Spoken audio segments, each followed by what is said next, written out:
రాజ్ ఎప్పుడొచ్చినా అతని వసూళ్లు అతనికి ఉంటాయి.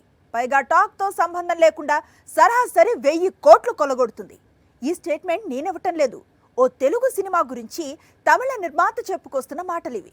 పుష్ప 2 క్రేజ్ ముందు కేజీఎఫ్ 2 క్రేజ్ కూడా జూజుబినే అట. పాన్ ఇండియా బ్లాక్ బస్టర్స్ నందు Sandalwood blockbuster KGF 2 blockbuster separate craze అందుకుంది.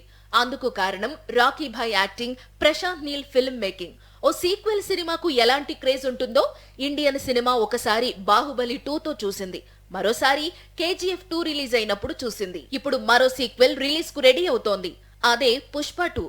ఈ సినిమా రిలీజ్ అయిన రోజున ఇండియన్ సినిమా మరోసారి బాహుబలి 2, కేజీఎఫ్ 2 రిలీజ్ అయిన రోజులను గుర్తు చేస్తుందని ట్రేడ్ వర్గాలు అంచనా వేస్తున్నాయి. ఈ సీక్వెల్ కూడా బాక్స్ ఆఫీస్ దగ్గర 1000 కోట్ల వసూళ్లను దాటుతుందని ఎక్స్పెక్టేషన్స్ ఉన్నాయి. అయితే పుష్ప 2 క్రేజ్ వేరు అని, కేజీఎఫ్ 2 రిలీజ్ అయినప్పటికంటే కూడా పుష్ప 2 రిలీజ్ అయినప్పుడు ఎక్కువ క్రేజ్ చూస్తారని, సినిమా టాప్ తో సంబంధం లేకుండా ఈజీగా కేజీఎఫ్ 2 వసూళ్లను దాటుతుందని చెప్పుకొస్తున్నాడు తమిళ నిర్మాత జ్ఞానవేల్ రాజా.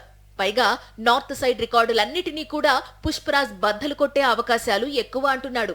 ఈ అంచనాలు ఎంతవరకు నిజమవుతాయి అనేది తెలియాలంటే డిసెంబర్లో సినిమా రిలీజ్ వరకు వెయిట్ చేయాల్సిందే.